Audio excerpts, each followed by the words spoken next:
I know a lot of small business owners out there struggle with creating their mission, their vision, their core values. They're all very important. They're all very trendy. If you've heard me speak, I'm a huge believer of a mission statement are just words on paper stuck to a wall. The way the owner, you, the business owner, behave, your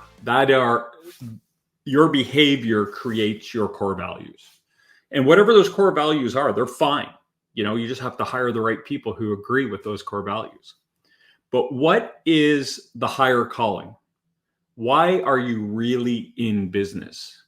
It's not to create a widget or provide a service and make money. What really drives you?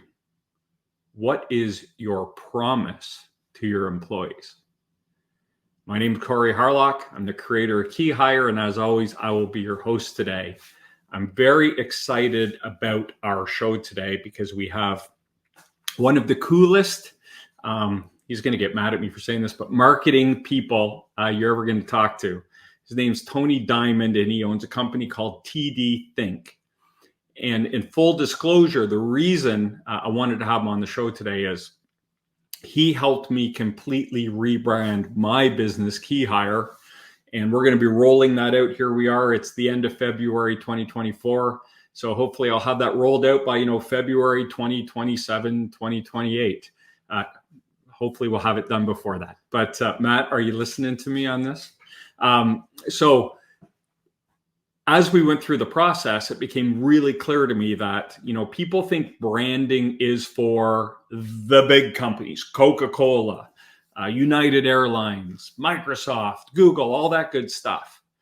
But my experience is it's even more important for the small business owner, the entrepreneur, to get it right early so you can operate from a place of knowledge, something that feels good, and you can get your story straight. It took me a long time to get my story straight with Key Hire. So a little bit about Tony Diamond here. He started with a big brand agency, and he used to be the corporate, he was the art director. As it usually happens, got a little disenfranchised with the corporate structure. He's got an entrepreneurial brain, so he went on his own, and his mission is to help people do better, right?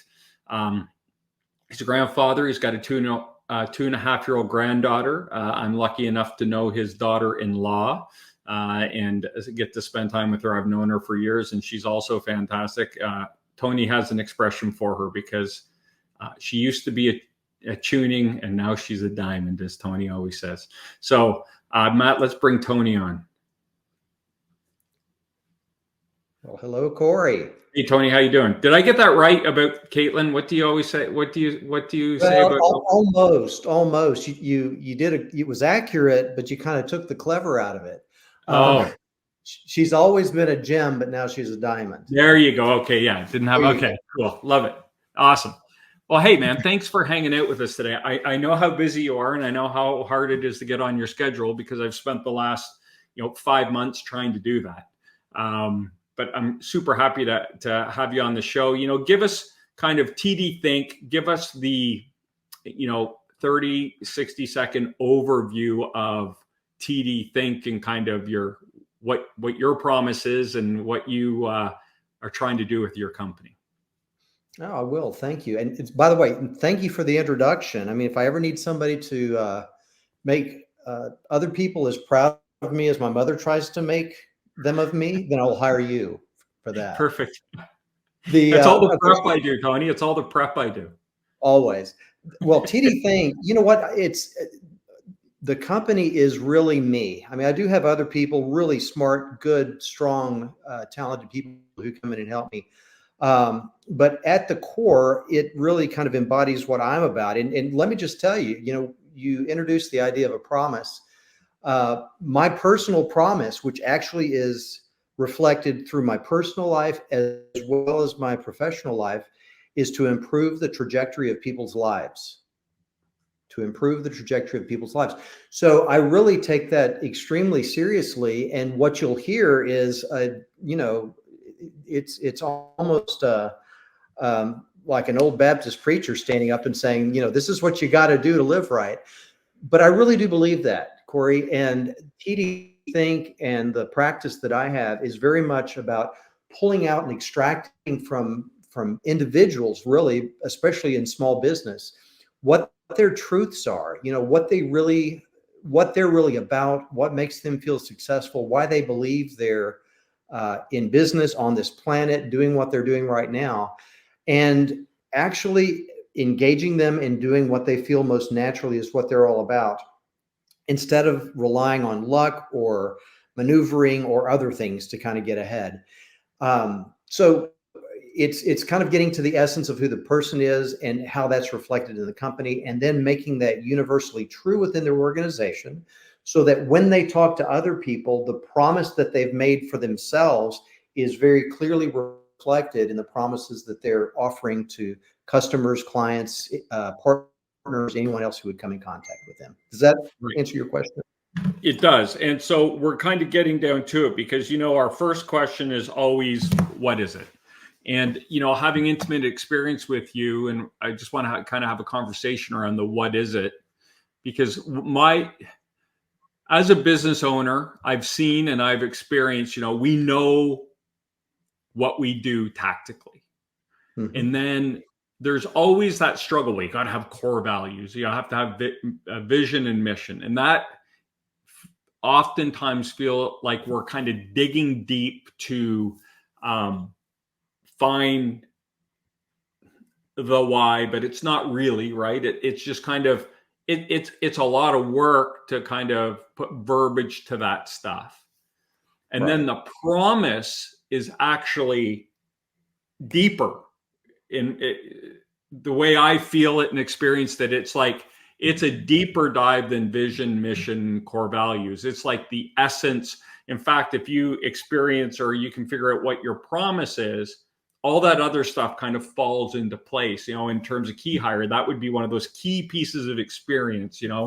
People say, well, we're looking for an accountant, and if they knew QuickBooks, that would be good. And I say, okay, well, what kind of accounting system do you use? And they say QuickBooks. I say, well, that's not a nice to have. That's an essential. If we can get someone who understands QuickBooks, a lot of this other stuff will take care of itself. So speak to me about, that was my experience. It's probably not how you language it, but let's talk a bit about, the promise sounds very big and arduous and scary. And we know business owners are busy and don't have a lot of time. So you do a great job at breaking down what it is and how we can get there. Yeah. Okay. I'll break that down a little bit for you then.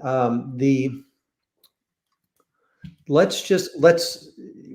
can juxtapose that against the mission statement. Okay. Yeah. Mission statements are kind of like, for some of you who remember these things in magazines a long time ago, it was, draw Sparky, and you send them this picture and they kind of tell you what kind of an artist you are, you can be, and those kinds of things. And they promise for $59.95, they'll train you on how to do that.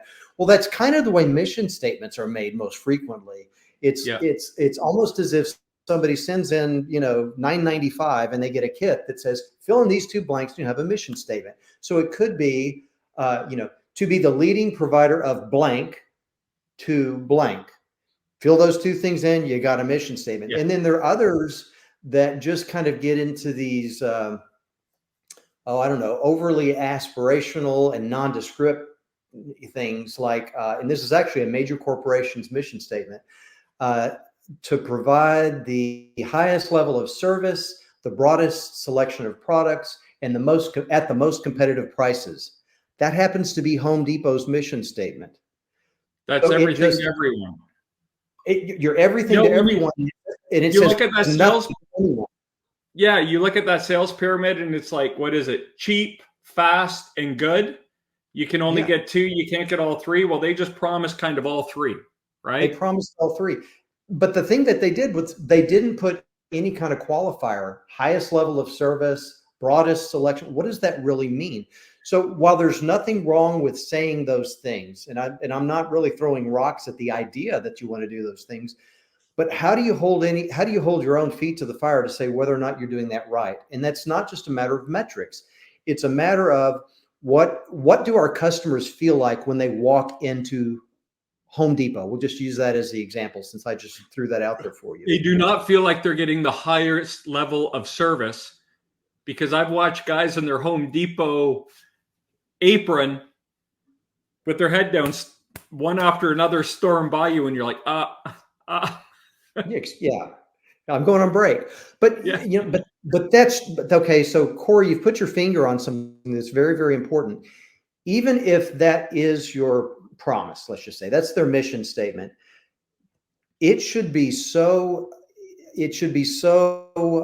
saturated throughout the whole organization so that there would be nobody on an aisle who would ever walk past a customer if they felt like they wanted to give the highest level of service. I mean, they literally should have it in their revised DNA when they work at Home Depot. It should be, I will never walk past a customer who appears to be in need. I don't care if I'm leaving on break or if I'm getting ready to leave for the day. I'm not going to leave somebody there hanging. That's the way that you can start to feel like you're actually owning something more important than just collecting your paycheck. You are here to actually help people solve problems. So those very broad statements are things that happen very often. And I read recently there was a Harris poll that said, for instance, 82% of customers prefer buying from brands whose values align with theirs. So that's kind of another layer of this. And I'll get away from the Home Depot example. As we're working closer and closer towards me giving you some examples of some legitimate promises that are out there, think about that. They're value-based. It's how do you feel? Do you feel like what you're looking for aligns very well with the company, the products or services that you're getting from whoever it is you're dealing with? And if you don't feel like it's aligned, you're probably not going to A, get them as a customer, or B, retain them as a customer if they come to you once. They'll go to somebody else for a cheaper price if they feel like you're not quite aligning with them. So let me just give you some examples of that. You mind if I just, this is the longest answer in history. No, it's good. You're here to talk about what you know. So that's all right. Okay. Let's do it. Well, examples of this, and I will use major corporations, but I do want to warn your listeners. This is not just for major corporations. I'll give you some because you recognize who they are. If I gave you small companies, you wouldn't know who they were. So let me just give you an example. I'll give you three. Apple. Everybody knows Apple. Everybody always uses Apple as, a great brand example. Their promise, which is not articulated in the general public, which is another criteria of a promise. It's not a tagline. Their internal promise is to help change the way we think, work, learn, and communicate. To help change the way we think, work, learn, and communicate. And while that doesn't put degrees on it, I think it implies that it's changing in a way that's very positive. But that is very different than saying we're a computer, phone, and streaming service company. It's changing. It's really changed. They're trying to get down to the level of changing the way people do things and making them better, more effective, more efficient at it. So that's the driving force behind Apple. And it tracks, because if you look at Apple, you would say, yeah, that makes sense. They are living that promise. Yeah, there's nothing disingenuous about, well, I shouldn't say nothing. They seldom will have evidence of being disingenuous in those quests. Right. Another one, let's get from a product company into a service company, and I'll use PricewaterhouseCoopers, big accounting, audit firm, consulting firm. Their promise is to build trust in society and solve important problems. Holy mackerel. That doesn't sound anything like we'll balance your books, we'll do your audits, we'll consult with you on how to be, more efficient with the resources you have in your corporation. I mean, just think about that. They want to build trust. So when you talk about audits aren't just about and balance sheets and all the accounting work that they do isn't just about making numbers match up. It's about creating truth. And truth equals trust. So if what they're about is finding the truth, they went one level above that and said, it's not just truth we're trying to find, it's trust that we're working to create. Okay. So that's a very different, and they're solving important problems. That kind of gets more to the consulting side of it. Sure. They're not there just to take your money in exchange for time, at a very high rate. It's, you have a problem, we're going to make that problem our own, and we're going to work towards a solution on that that's going to be right for you. Okay, third one is in a different space. This is Bright Horizons Learning Centers. Okay, so it's preschool and education learning centers. Many of them are attached to corporations. They'll have their own Bright Horizons unit within a big corporate campus or something like that. Their promise is to make a lasting difference. One child, one student, one teacher, one family, and one employer at a time. So what do they say? And this is their internal promise, that they want every person who walks through their doors to come to work for them to believe that they're here for not just children, students, teachers, families, and employers. That's important. But they go as far as to say, one, it is so individualized. We want to change the life of a student, the well-being of a teacher, the outlook of a family, and an employer's way to be able to bring employees in there that are going to actually have changed existences. So you see how deep this goes. It's getting to the level of trust. It's getting to the level of real change at the individual level. And when I go back to that Harris poll that I talked about, you want to buy from brands whose values align with your own. So if you are taking your child to a learning center, wouldn't you want to feel like they treat that child as an individual, and they think your family is equally important, and they want to make sure that that child and your family come together, and you're able to be part of a community of learners that's better than they would be if Bright Horizons didn't exist. Right. So those are examples of promises that we can see out in the world. So a mistake that I often see companies make is to try to come up with a promise that is also a tagline, and that's not what it is. And at some point, maybe there'll be an appropriate moment here for us to share what Keyhire Solutions' promise is, but it is intentionally not supposed to be a tagline, because it's not a promise. It's not something that we want to use to market ourselves. It's something that we want to use to literally change and align the way that we think about ourselves, how we work with one another, the why of what we do, and what impact we have not only on ourselves, but on the world around us. That's really what a promise is about.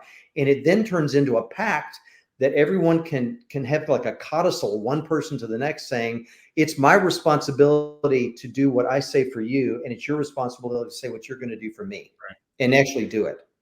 So that's the primer on promise.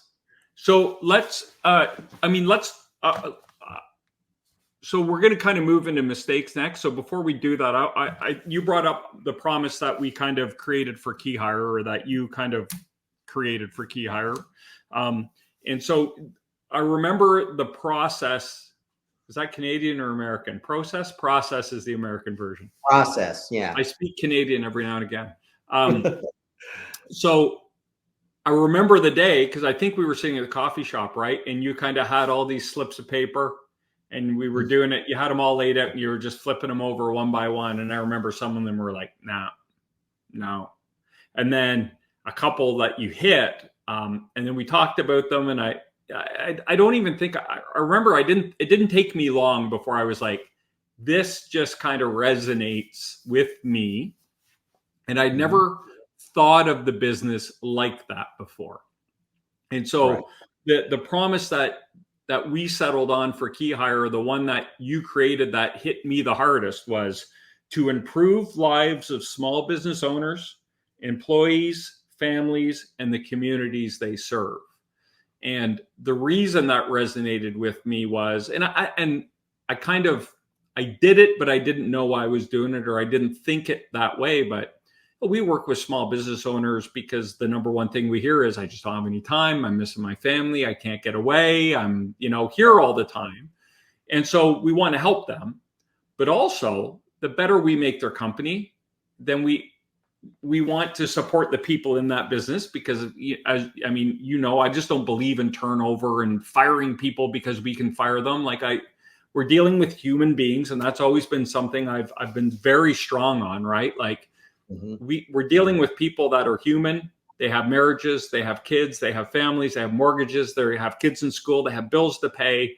And just, well, if they don't work out, we'll just fire them is not an acceptable practice for people I do business with, right? And so then that's the trickle down to the employee and their family. And then, you and I had the conversation, but if we're doing that, are we not improving the community? Because I've always kind of said, the small business owners are the Fortune 5. These companies are the Fortune 500s of tomorrow. And to get there, they have to have the community support, and they have to be involved in the community. And a lot of these people are involved in their churches, or they have organizations that they want to be involved with. And if we can build stability into their life, then they can go out and do those things. So I had never gone that deep and that personal, or I don't know what the right word is, but it really resonated with me to get to that point. And now I get it. Like it's made such a difference in just my MO, the way I do business, because you understand it now. You understand the holistic picture, or the I hesitate. We talked about using global, but the community picture, right? Like we're here in Houston and we work all over Texas, but we understand the communities that our clients are in. Very much so. And it speaks very much, Corey, to the integrity that you have as well. And I will tell you that I will never make the mistake of confusing key hire solutions with a headhunter. Right. Because I have actually been placed by a headhunter in corporations before, and I've also been in a corporation and hired headhunters come in. And there's always this gap that I always felt honor bound to try to fill. And that was, I'm not going to bring somebody in just to say we hired somebody and think, well, as long as I get rid of them before they charge me for it, it's okay. I can get rid of them. Yeah. Before my guarantee. Right. You don't let people do that. And it's not like people want to hurt somebody else, but it's very easy to get caught up in the hard thing is to find somebody. There aren't many good qualified people right now. Let's just get somebody in here and see how it works out. And you are always saying, no, we're not going to do that. So look at your promise. If you're going to improve the lives of owners, families, employees, you can't treat them that way and say that you're actually improving their lives. Yeah. And that's why the line. The litmus test for you is, am I improving this person's life by putting them in this place? Yeah. And if your answer is, yeah, I'm not sure, then they don't need to go in there. And I know I've heard you say that before. Yeah. And something I get to say, which is really cool, because I have such a unique relationship with my business owners, because we spend so much time together, right? Like we're insourced and we're with them and we're working through so much stuff with them. Mm-hmm. When we're working on these roles, and then we find, we're going out and we're in that acquisition phase and we're doing it, the owner sees the candidate sees the owner in the business, but I'm in the middle, and I know both sides of the story. And I get genuinely excited when I'm like, oh, this is such a good match. But I can see it because I have all of the information. Well, not all, but a lot more than they do, right? Because I've had conversations and I know the owner and I know the culture of the business, and I've gotten to know the people that I'm trying to say, hey, this is a great opportunity for you. And when I see that kind of like, oh, this is going to be great, that's then and only then do I say, hey, Mr. or Mrs. Business Owner, I have someone that I think we need to talk to, right? It's not just trying to shuttle people over there and hoping they pick one. That doesn't work. Right. And so Corey, mistakes, Tony. Let's get into mistakes, because we can talk about the work we've done together all day. We could make it a 2-hour session. I know that. Yeah. So let's kind of help people understand the mistakes they might make if they think this is great, and they're gonna go to work on tomorrow and say, we need to develop our promise, right? What are some of the mistakes that you've seen people make, or pitfalls that someone might want to avoid? Okay, that's a great question. I mean, one would be that they describe what they do instead of why they do it. The old Simon Sinek. Yes, I mean Well, you were Simon Simon Sinek before was right Simon on Sinek. that. Pardon me? You were Simon before Simon was around. Oh yeah, well yeah, he copied me. No, but the fact of the matter is this: if it's kind of the old axiom, you need to tell people why you do what you do more than what you do. And I think that is definitely the case. If you want to find ways to, and oh gosh, you had a guest a couple of episodes back who talked about intrinsic versus extrinsic motivation. Maybe you can remember who that was. Anyway, it was a very good episode, and I think that that's kind of at the bottom of all this. If all you're doing as an employer is when you come up with your promise or when you actually interface with any of your employees is to try to motivate them extrinsically, meaning, do your job or I'm going to fire you. Do your job well, I'm going to give you a little more money. Do your job extremely well, I'm going to promote you. These are all extrinsic motivations. What I very much look towards is how can we intrinsically motivate people? So in your case, if you had employees who also felt very engaged with the idea of wanting to improve lives, then you're going to be very attractive to them. If they feel like you're operating at an integrity level and at a moral integrity level that's higher than others would have, they're going to want to come to work with you. So your listeners who work in organizations that tend to have that kind of a strong moral compass, let's just say, they'll attract people like that because their promise is actually reflected pretty much in everything that they do. So I think that's one of you were asking about pitfalls. That's one of the things is to make sure that you're getting more to the why of what you're doing and not just the what of what you're doing.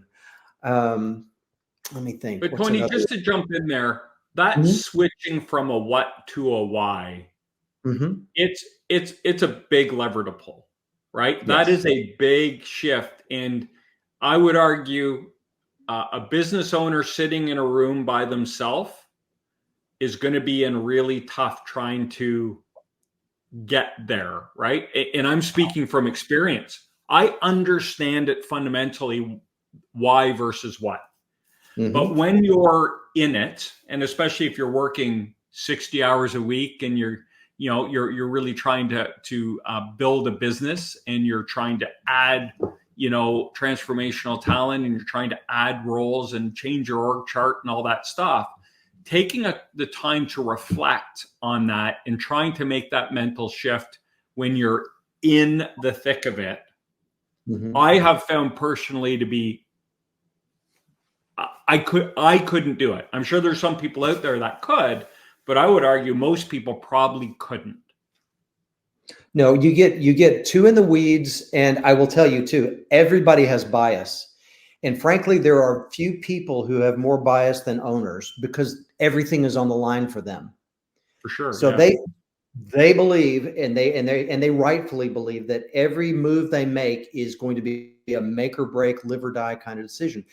And while that may be true in certain circumstances, I would actually challenge them to say that the most important decision you can make is what we're talking about right now. What's the real promise of your organization? And Corey, you'd asked me about what are the mistakes they make. I do want to bring up one other thing. I hope we're not going too long on this, but it was a key. It's a key aha moment, I think, with every client that I work with, and I think you can speak to this in our experience as well. And that is when you start looking at the customers that you're actually working with, there tends to be this mass overgeneralization and the desire to say they all fit into this bucket or they're all motivated by this. And the fact of the matter is, with very few exceptions, that's not the case. That's never the case. So there's almost a universal, I'm going to use a really harsh word, laziness that some owners will use because they just want to say, oh yeah, we understand our customers. They all want this or they're all like that. And the fact of the matter is they're probably not. And the more you treat them like they're all the same, the more likely it is. if you treat them all on the average, they are going to see you as an average provider. And that's Right. the Or only way the most succinct way I can say that. And I think that if you kind of zoom in on that, if you treat them all as average, then your offering becomes very, what's the greatest good for the greatest number, and not as specialized as you might be, right? Right. And speaking to that, so when we went through our process, what I didn't realize was going to happen, and what was the coolest surprise of all of this was, we say we work with small business owners. But what we now understand is, and I now explain it, like, we see small business owners as an umbrella term. And under that umbrella, there are 5 distinct categories of business owner, right? Which you so brilliantly branded the key owner stages, and which will be up on the new website when we get that up there. But it was eye-opening for me because it enables me to ask better and different questions. It enables me to understand who they are and what their needs really are. Of the 5 people, of the 5 key owner stages that you were able to develop, from stage to stage, there might be some overlap, but as a whole, each one has a very unique and specific need that you were able to identify, and now we can identify and provide that, way much more tailored and kind of targeted service versus, hey, this is what we do for all of our customers. It's now like, well, let's talk about your business so I can understand where you are, so I can tell you exactly how I can help you. And I didn't have that before. I agree with you that as a business owner, we get so biased. The other thing I would add, and I'm only speaking from experience, is the dialogue or the soundtrack in your head about your business when it's just you and you're trying to make this leap from what to how. It's hard to stop that or interrupt it or cut it off and clear it out so you can kind of come from a new perspective, because it always creeps in, right? It's funny, you'll just kind of always end up where you were and you're like, well, that's what it is. I've done the work and it came out the same as it did last time. Yeah. That's the definition of insanity, right? Yeah, exactly. Well, and we could use that word to, you have to be a little crazy to want to start and run your own business too. So that's one of the endearing qualities of our business owners, that, they're crazy enough to go out and, well, what was that? Going back to Apple, right? This is for the, well, remember that commercial they did? This is for the rebels, the crazies, the whatever. It was that black and white commercial they did way back when that was so revolutionary. Right. Yeah. All right. Did you have anything to add to the mistakes before we kind of get into, if someone is listening to this saying, and I will vouch for it, it's business changing and life changing, because it gives you a whole new confidence and excitement and focus about what you're doing. So I recommend that people take this journey. Good. And you're not paying me to say that. I'm just saying. Well, it doesn't matter if they do it on their own or if they do it with help. It's just, I believe it's vitally important to do this. I mean, Lewis Carroll once said, if you don't know where you're going, any road will get you there. Yeah. And that's kind of the way, almost by force of habit, that's almost the way small business people work. It's just like, I just got to keep moving. I just got to keep doing something. And if that's not working, I'm going to do something different. But how do you decide what different thing to do?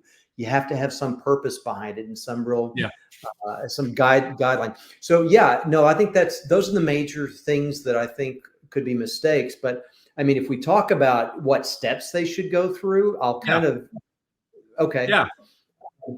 So someone's listening to this right now, Tony, I'm a business owner. I'm listening. I'm thinking, man, this sounds cool. I think I'd like to do this. Other than calling you, and we'll get your info here in a second, but other than calling TDThink, what could they do on their own to kind of start their journey?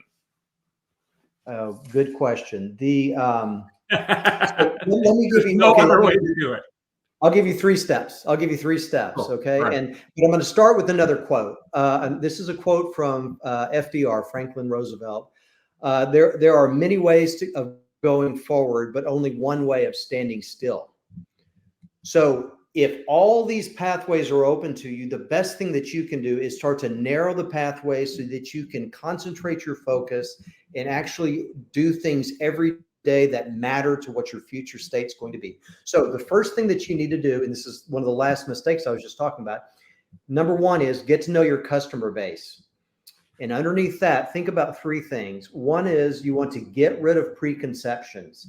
Don't believe that you know them in a general sense. Get rid of the preconceptions. The second thing is don't overgeneralize. One of my favorite, reminders for people is one size, while one size may fit all, it fits few well. And that's something that we don't want to do by overgeneralizing. The other thing that you want to get to do with your customer base is dig deep and then dig deeper. And Corey, that's what you and I did. We started out we were up here and then we came a little deeper. And then I said, no, that's not enough. We got to dig even deeper than that. We need to know, break out the customer base based on them, not on your thought of who they are, but really on the way they operate. Fully understand what they need to succeed and then get it for them, even if you're not the solution, even if it's somebody else. And just a sidebar to that, you really have to check your ego to do that. Because I remember you pushed me and I'm like, how much information does this guy need? I know what I'm talking about. And then it turned out I didn't know what I was talking about. And so it can feel like, whatever. I know my customers. Mm-hmm. When you do the process correctly, you'll learn, you have a lot to learn about your customers. If you're honest with yourself and if you'll continue to challenge yourself to dig deeper, just do that. You dig deeper and you dig a little deeper. Yeah. Another thing you can do to know your customer base is anticipate their motivations, not just their needs, but what's actually motivating them to do things. You may think they all want to save money, but the real fact may be that there's something even bigger than that's motivating them. A number of different things that you dig deep enough. Right. So that was number one, is know your customer base. Number two is evaluate what your promise should be.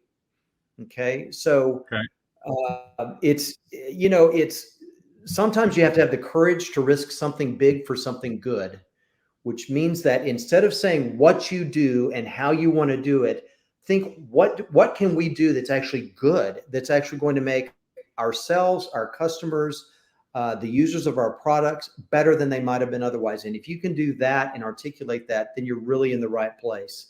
And we talked about Kehar's promise. Improving lives is a much better motivator than getting widgets out the door. The third thing that people should do is honestly evaluate your current status. Okay. And then once you've evaluated your current status, meaning what are your strengths? What are you actually good at? Where do you have gaps? Things like that. That's where people like Kehar can come in and actually help you fill some of those gaps. But understand where you are right now and then create a pathway to your future state.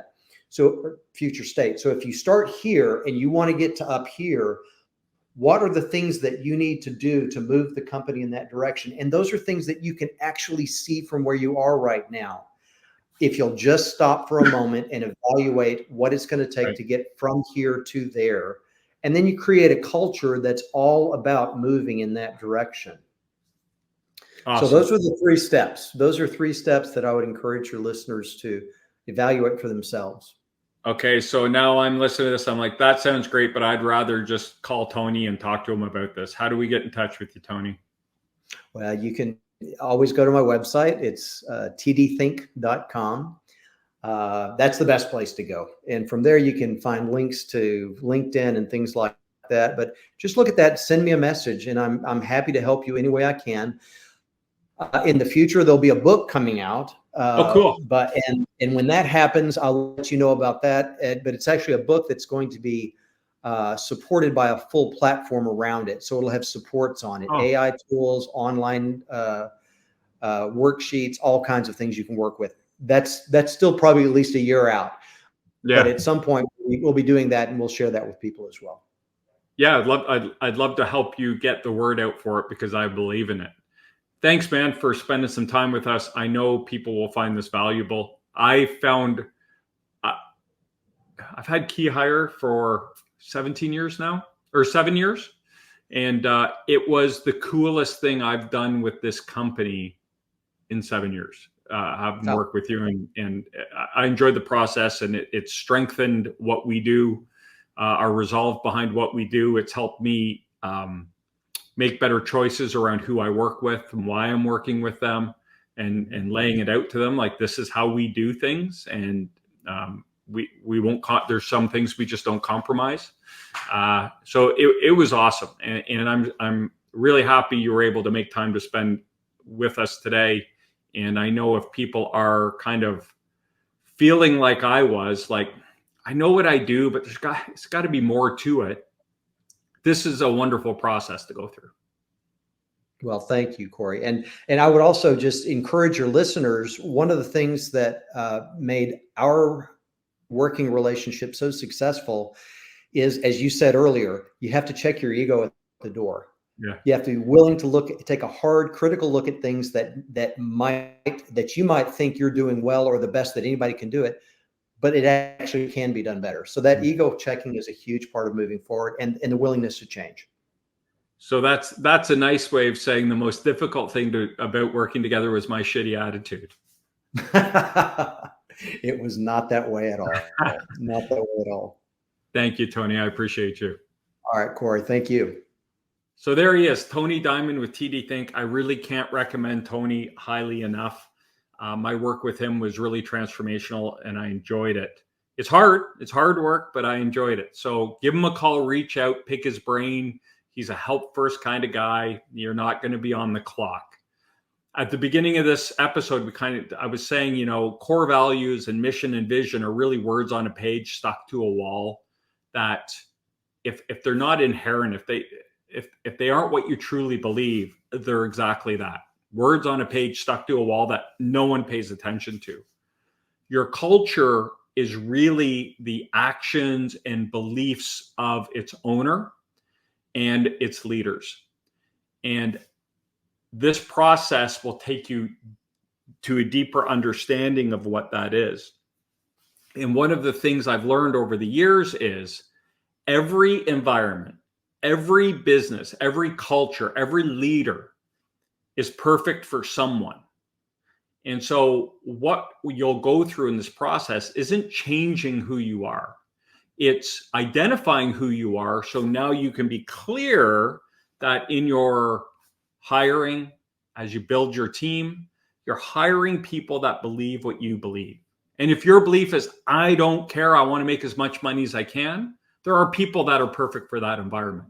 If your belief is, I want to make the world a better place and make some money, there are people that believe that too. But understanding what that is key when it comes to building your business internally and externally. So keep that in mind as you move forward. I want to thank you for joining us today. I want to thank Tony one more time. Again, my name is Corey Harlock. I'm the creator of Key Hire. I have been your host for this episode of the Key Hire Small Business Podcast. And until next time, stop grinding, start growing.